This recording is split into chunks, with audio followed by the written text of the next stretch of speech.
नमस्कार मित्रांनो, ठरलं तर मग या सिरीजमध्ये काय घडले आपण ते बघणार आहोत. सायली अर्जुनला उठवत असते. मला काही झालं तर मी जगू शकणार नाही. तुमच्या सायलीच्या प्रेमाखातीर तरी उठा ना. तुमच्या प्रश्नाचं उत्तर ऐकायचं आहे ना, त्यासाठी तरी उठा ना.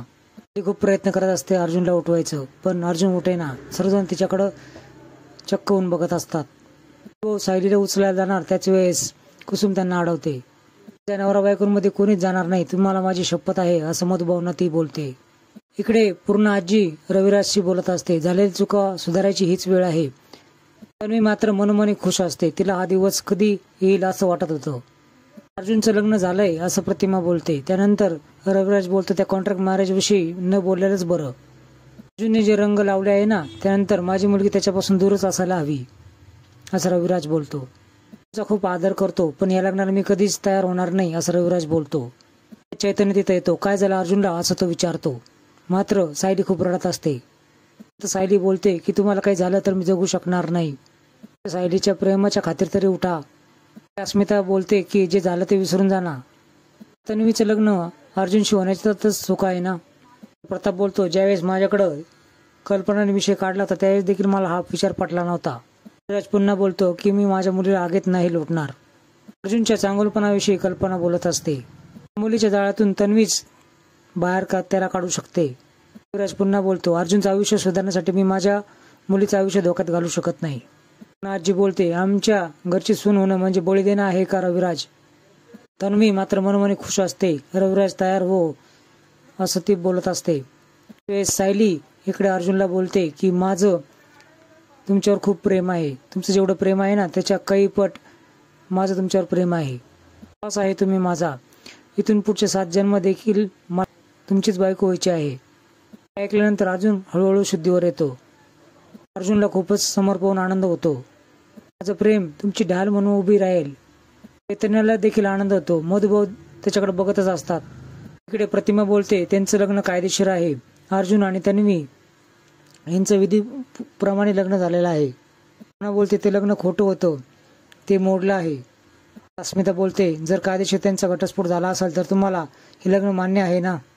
रविराज म्हणतो, मी असं म्हटलेलं नाही. प्रतिमा बोलते, अर्जुन आणि सायली अजून देखील प्रेम करतात.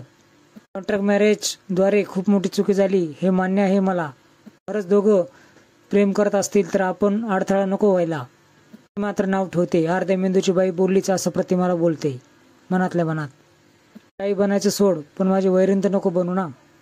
ओढणीने त्याच्या चेहऱ्यावरचं रक्त पुसते. एवढं सहन करायचं सासऱ्यासमोर आहे म्हणून ना. मला काय झालं असं तर मी कशी काय जगणार होते. एकच मन एकच आत्मा आहोत ना. अगोदर जे म्हणाले ते पुन्हा एकदा बोला ना, असं सायलीला तो विचारतो. पुन्हा बोलते, माझं तुमच्यावर मनापासून खूप प्रेम आहे. दोघांनीही कबुली दिल्यानंतर दोघं एकमेकांच्या डोक्याला डोके लावतात आणि हसू लागतात. चैतन्य देखील हसतो. सर्वांनाच खूप आनंद झालेला असतो. मला माफ करा, मी कधीच सांगू शकले नाही की मला तुमच्या संग खूप आयुष्य काढायचं आहे. तिच्या ओठावर बोट ठेवतो. नाही असं बोलतो. ते दोघंही नजरेतून दोघांनाही स्वीकारतात. सायलीला मिठीमध्ये घेतो. दोघंही रडू लागतात. अस्मिता बोलत असते की कॉन्ट्रॅक्ट मध्ये कसलं प्रेम नसतं. विचारतो, आपण निर्णय नको घेऊयात, तन्वीलाच आपण विचारूयात. आजी तन्वीला विचारते, त्याच्या वेळेस माझ्या लग्नाविषयी मीच कसं काय विचारणार? अर्जुन लग्न करायला तयार आहेस ना? मला काय माहित नाही, पण माझं अर्जुनवर खूप प्रेम आहे एवढंच मला माहित आहे, असं तन्वी बोलते. त्याच्या दोषांसकट आणि चुकांसह मी त्याला स्वीकारायला तयार आहे. रविराजला आणि प्रतिमाला हे ऐकल्यानंतर खूपच धक्का बसतो. वडीलधारी लोकांनी जे ठरवलं असेल ना, ते मला मान्यच असेल. त्याच्या भविष्याचा विचार कर, असं रविराज तन्वीला बोलतो. अर्जुन शिवाय माझं भविष्य असू शकत नाही, अशी ती तन्वी बोलते.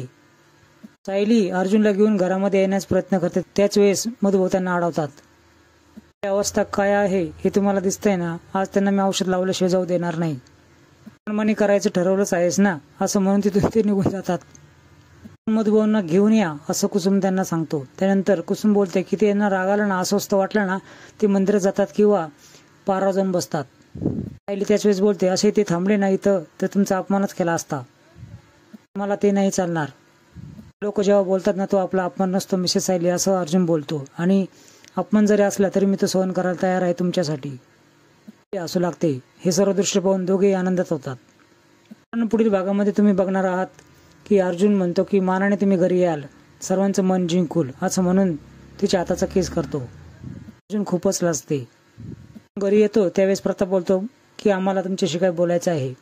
आजी बोलते की आतापर्यंत जे घरात घडतंय ना त्या सर्वांना आपण मागं टाकायला हवं आणि तन्वीचं लग्न आता करायचं आहे असं ते अर्जुनला बोलते. अर्जुनला खूप मोठा धक्का बसतो, मात्र तन्वी खूप आनंदित होते. काय करेल अर्जुनचा निर्णय काय असेल यासाठी स्टार प्रवाह मालिका बघा.